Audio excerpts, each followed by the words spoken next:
صبح روز 22 اکتبر سال 2018 اساسگزار صلح و وحدت ملی پیشوای ملت پرزیدنت جمهوری تاجیکستان محترم امامای رحمان با مقصد شناسایی از وضع زندگی مردم، جریان کارهای آبادانی و سازندگی، افتتاح یک قطار انشاءات مهم و صحبت و ملاقات با ساکنان با سفر کاری به ولایت سوخت تشریف آوردند. در فرودگاه بین المللی خوجند پیشوای ملت محترم امامای رحمان را گرم و صمیمی استقبال گرفتند. سپس اساسگزار صلح و وحدت ملی پیشوای ملت پرزیدنت جمهوری تاجیکستان محترم امامای رحمان در ناحیه جبار رسولف ولایت سوخت قطعه راه ماشینگرد دهمای مهرآباد مدنیت را پس از نوسازی پوره مورد بهره برداری قرار دادند.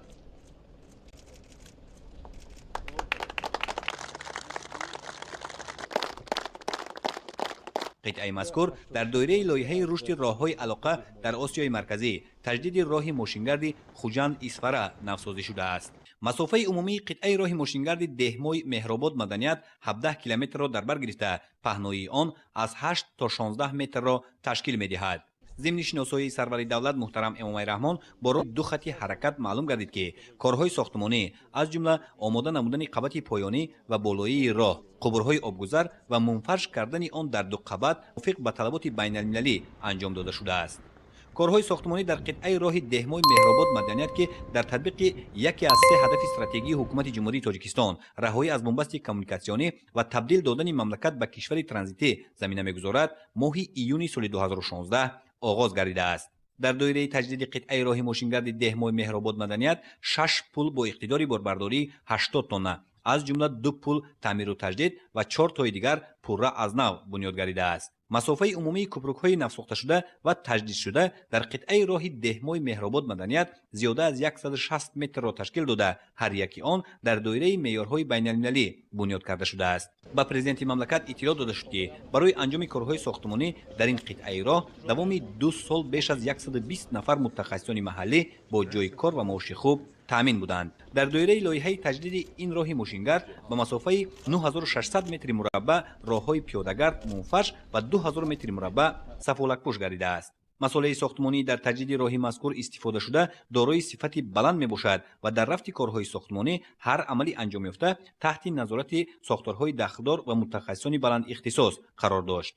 با تجدید راه مذکور که در دایره طلبات دور و زمان صورت گرفته است، برای حمل و نقل سریع مال و محصولات از یک منطقه به منطقه دیگر و توسط آن به خارج مملکت امکانیت بیشتر فراهم آمد. برای تامین بی‌خطری و حرکت بی‌ممانعت واسطه‌های نقلیات، نقطه‌های اهالینشین راه علامتگذاری گردیده چراغان کرده شده است. شماره ستونپایه‌های روشنی دهنده در قطعه راه نصب شده 211 عدد را تشکیل می‌دهد. با مقصد تامین حرکت منتظم واسطه‌های نقلیات در دو طرف موضع‌های خطرناک راه به مسافه 2055 متر علامت‌های شعاع دهنده نصب کرده شده است. در محله‌های اهالینشین این قطعه راه 14 عدد ایستگاه جوابگو به طلبات زمان معاصر موجود می‌باشد. با مورد بهره برداری قرار گرفتن قطعه راه ماشینگرد دهمای مهرآباد مدنیت، مرحله یکم لایحه تجدید راه ماشینگرد خوجند اسفره پوره عملی گردید. پیشوای ملت محترم امامای رحمان به صفت کارهای ساختمانی بهای ارزنده داده برای سهمگذاری در آبادی مملکت به بنیادگران راه اظهار منتداری بیان کردند.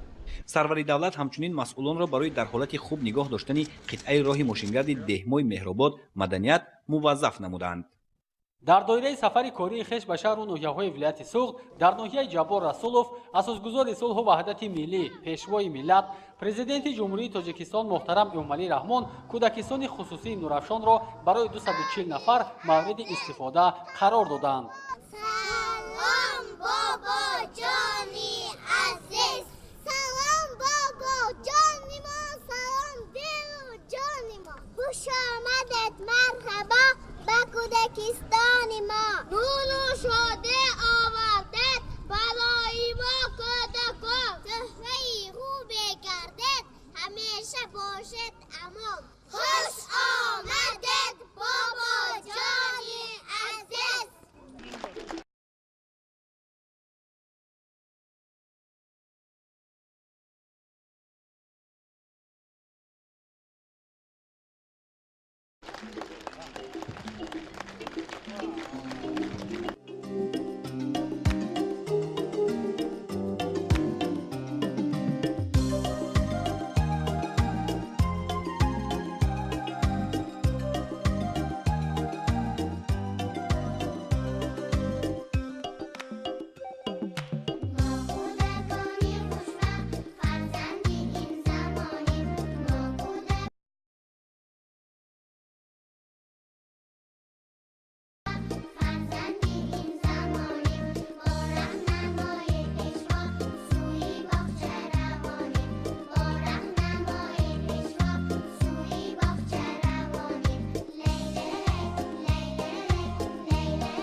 бинои кӯдакистон аз ду ошёна маҷмӯи иншооти асосӣ ва ёрирасон иборат аст. манораи бино бошад барои хизматрасонии техникӣ пешбинӣ шудааст. дар ин ҷо ба сарвари давлат иттилоъ дода шуд ки дар кӯдакистон 8 ҳуҷраи бозии кӯдакон, 8 ҳуҷраи хоб, ҳуҷраҳои ёрирасон, ҳавзи оббозӣ, ошхона барои 50 нафар, катҳои хоб барои 240 нафар ва дигар иншоот мавҷуд аст.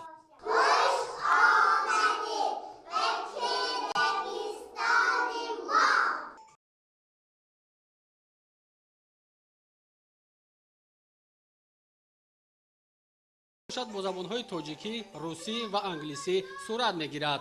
шумораи кормандон 40 нафарро дар бар гирифта аз ҳисоби сокинони маҳаллӣ ҷалб шуданд. иншооти мазкур аз ҷониби соҳибкорони ватанӣ дар муддати 2 сол бо сатҳу сифати баланд сохта шудааст. корҳои сохтмони бино моҳи ноябри соли 2016 оғоз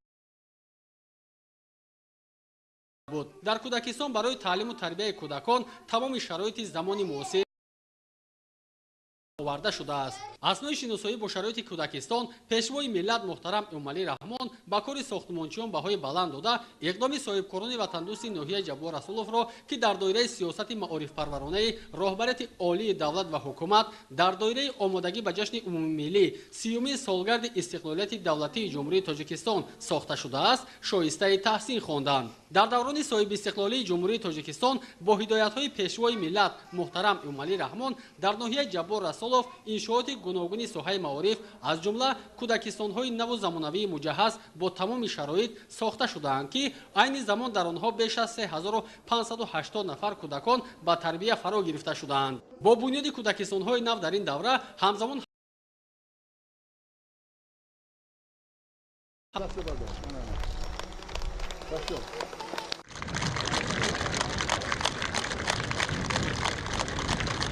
дар ноҳияи ҷаббор расулови вилояти суғд асосгузори сулҳу ваҳдати миллӣ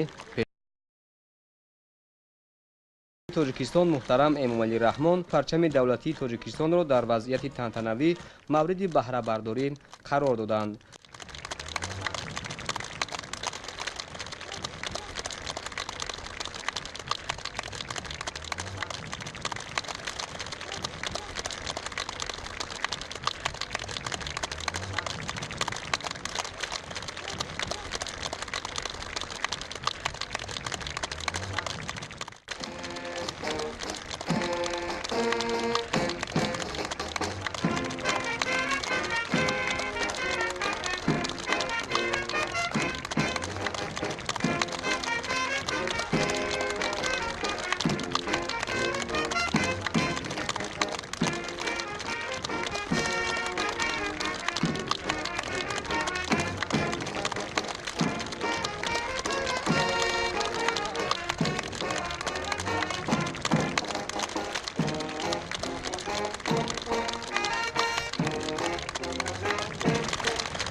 پرچم دولتی جمهوری تاجیکستان در نزد بینای مقامات اجرایی حاکمیت دولتی ناحیه جبار رسولوف بنیاد گردیده. بلندیش 50 متر می باشد. پرچم 7 متر پهنایی و 14 متر درازی دارد. کارهای ساختمانی در ستونپایه پرچم دولتی تاجیکستان از حساب کارگران و متخصصان جمعیتی دارای مسئولیت محدود خیاست با سطح و صفت بلند به انجام رسانده شده است. میدان پرچم دولتی در 1501 بنیاد گردیده، حدود آن گلزار کرده شده است.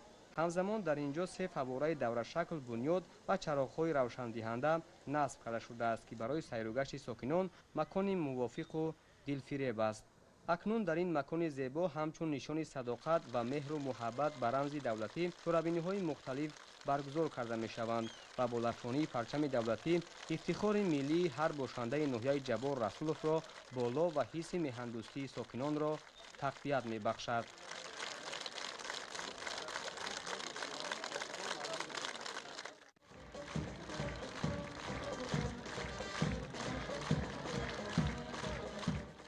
بیست و دوم اکتبر سال 2018 اساسگزار صلح و وحدت ملی پیشوای ملت پرزیدنت جمهوری تاجیکستان محترم امامعلی رحمان در جماعت دهات غولک‌انداز ناحیه جبار رسولوف کارگاه دوزندگی و قالین بافی را به استفاده دادند.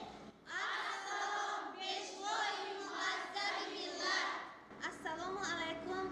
اساسگزار صلح و وحدت ملی پیشوای معظم ملت محترم جناب عالی، خوش آمدید به ناحیه زیبا منظری ما مردم ناحیه از تشریف و قدم‌های نیک شما خیلی سربلند هستیم. با تشبث شما سال 2018 سال رشد سیاحی و هنرهای مردمی اعلام گردید. باعث خوشنودی است که در پرتو سیاست عادلانه شما در ناحیه ما سیخ دوزندگی گشاده شده. امروز 27 نفر زنان خانشین با کار دائمی تامین گشتند. برای دستگیری‌های شما محترم جناب عالی از نام بانوان ناحیه ما منتداری خویش را اظهار می‌نماییم. همیشه سلامت و سربلند باشید. خوش آمدید محترم جناب عالی. با بنیاد کارگاه 50 نفر ساکن محلی با جای کار دائمی و معاش خوب تأمین گردیدند. کارخانه مذکور از جانب صاحبکار وطنی اسماعیل صمدوف بنیاد گردیده، سمت اساسی فعالیت آن دوزندگی و قالین بافی می باشد و با دستگاه و تجهیزات معاصر مجهز گردانیده شده است. در کارگاه دوزندگی نزدیک 30 نفر زنان و دختران خانشین به کار جلب گردیده و دوخت سر و لباس یگانه برای مکتب‌ها، کارخانه و مؤسسه‌ها، رخت خواب و لباس ملی مشغولند. سیخ دوزندگی دارای 20 عدد ماشین درزدوزی، برندگی، درزمالکنی و دیگر تجهیزات ضروری می باشد.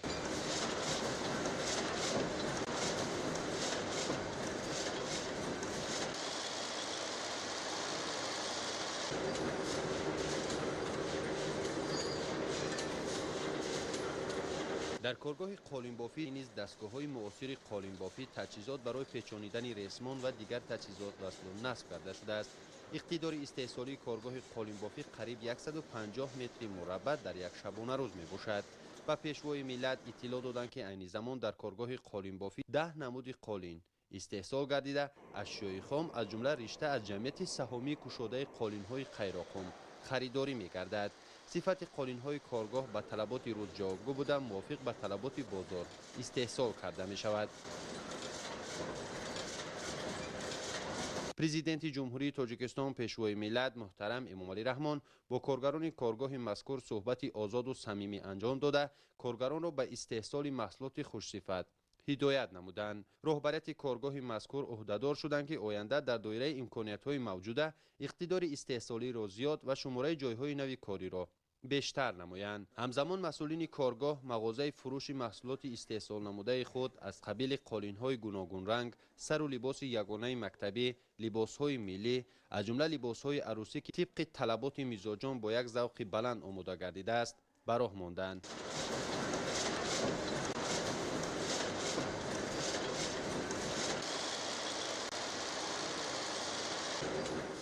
بنیاد کارگاه مذکور که در ادامه کارهای سازندگی بخشیده به 30 سالگی استقلالیت دولتی جمهوری تاجیکستان به عمل آمده است، در تأمین بازار داخلی با محصولات وطنی و بهداشت سطح زندگی مردم نقش سازگار گذاشته، فعال کردن این گونه انشاءات ثمره تطبیق عملی دستور سفارش‌های پیشوای ملت در سمت بنیاد کارگاه و کارخانه‌های نوی استحصالی میباشد.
بیستودویم اکتبر اساسگذار صلح و وحدت ملی پیشوای ملت پرزیدنت جمهوری تاجیکستان محترم امامعلی رحمان در دهات مهرآباد ناحیه جبار رسولوف مرکز نوی سلامتی را مورد بهره برداری قرار دادند.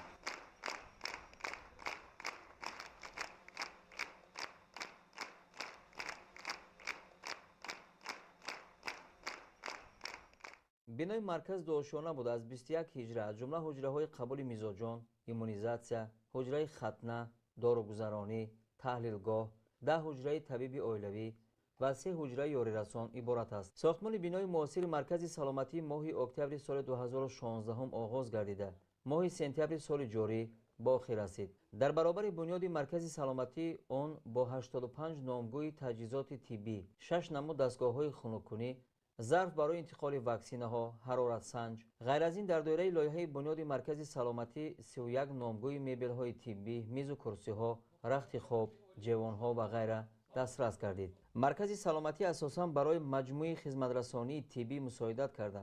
در آن 10 نفر طبیب، 23 کارمند میانه طبی و 2 کارمند خرد طبی با شرایط کاری خوب تامین کرده شدند. قبلا نزدیک 16,000 نفر اهالی دهه برای تشخیص و طبابت و دسترسی به خدمترسانی طبی و سانیتری به مرکز ناحیه می رفتند. اکنون بعد افتتاح انشاءات تندرستی این مشکلات پورا از بین رفت. بنای مرکز سلامتی با دستگیری حکومت جمهوری تاجیکستان از طرف لایحه بهترکنی خدمترسانی طبی بنیاد شد. در مرکز شرایط فراهم آورده شده است که 600 نفر نفقه خور، 220 معیوب و دیگر طبقه های نیازمند اهالی به طور دائمی از خدمترسانی معاصر طبی برخوردار شوند. بعد شناسایی پورا با شرایط خدمترسانی در مرکز سلامتی، پیشوای ملت محترم امام علی رحمان افتتاح آن را به کارمندان ساحه مبارکباد گفته از طبیبان خدمت صافتینانه بر نفع مردم را تقاضا کردند. پس از افتتاح مرکز سلامتی در دهه مهرآباد، اساسگزار صلح و وحدت ملی پیشوای ملت پرزیدنت جمهوری تاجیکستان محترم امام علی رحمان در همین جا با فعالان و راهبران ناحیه جبار رسولوف ملاقات کردند. در دایره سفر کاری در شهر و ناحیه‌های ولایت سوغد، اساسگزار صلح و وحدت ملی پیشوای ملت پرزیدنت جمهوری تاجیکستان محترم امام علی رحمان برای مساعدت بر رشد ساحه‌های باغداری و ماهی‌پروری با فعالیت خواجگی‌های دهقانی ناحیه جبار رسولوف شناس شدند. در دهات گلخانه ناحیه سرور دولت محترم امام علی رحمان نخست به خواجگی دهقانی فضل‌الدین تشریف آوردند. اعضای خواجگی در اختیار خود 7 هکتار زمین داشته در آن پرورش پخته، باغات و زراعت‌های غله‌دانگی را به راه ماندند. از میدان عمومی باغات خواجگی در 2 هکتارش درختان خرما پرورش می‌یابد. پرزیدنت مملکت با دهقانان خواجگی اید به پرورش این نوع میوه صحبت صمیمی دایر کرده، آنها را با طرز درست تشکیل کار، ذخیره و صادرات محصولات باغ به بازارهای داخل و خارج هدایت کردند. سرور دولت محترم امام علی رحمان مصلحت دادند که برای ذخیره، نگاهبین و صادرات میوه‌ها از سردخانه‌های زمانوی وسیع استفاده برند. هم حاصل تلف نمی‌یابد و هم خواجگی از حاصل رویانده خود درآمد زیاد می‌گیرد. در ناحیه جبار رسولوف در میدان صدها هکتار زمین سرحاصل مردم به پرورش باغ‌های درختان خرما، انار، زردآلو، شفتالو و آلوی سیاه مشغولند که اکثر حاصل از آنها به صادرات نگرانده شده است. خود همین روز در دهات دهمای ناحیه جبار رسولوف سرور دولت محترم امام علی رحمان به خاطر رشد ساحه درآمدناک ماهی پروری و افزایش نوع‌های بهترین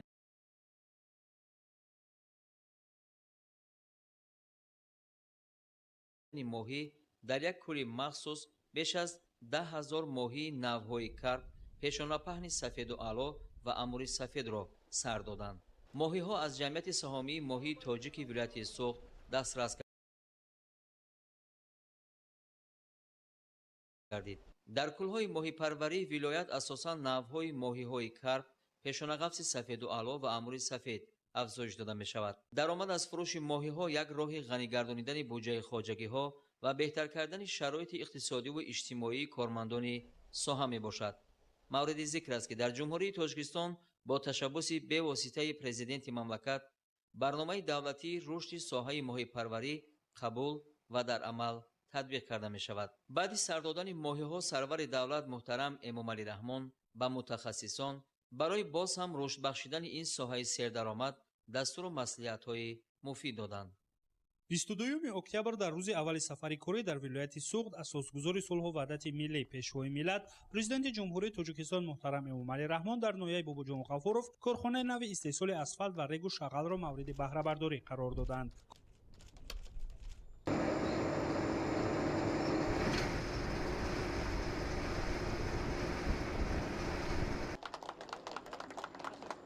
کارخانه مذکور در جماعت دهات غازیان نویه در مساحت 6 هکتار زمین بنیاد یافته با خدمات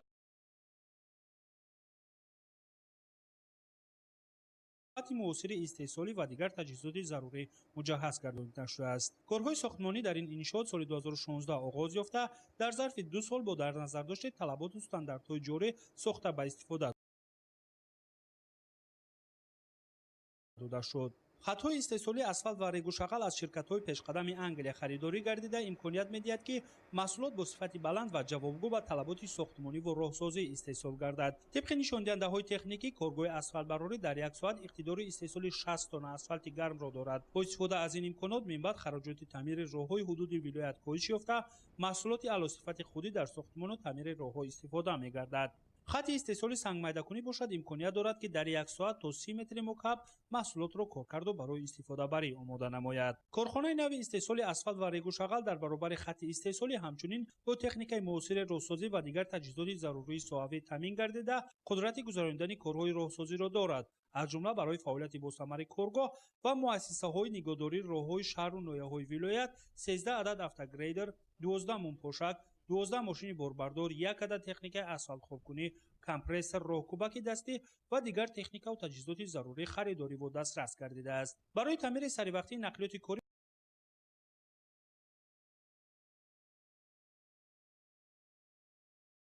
باشد 1 عدد اتوماشین مخصوصی مجهز که دارای امکانیت وسیع از خریداری گردیده با متخصصان بلند اختصاصی صحوی تامین شده است. در این روز سرور دولت در وضعیت تنتنوی 120 عدد تکنیک راهسازی را به 14 ریاست و اداره‌های استفاده بری راه‌های شهر و ناحیه‌های ولایت سوخت تقدیم نمودند. سرور دولت اسناد شناسایی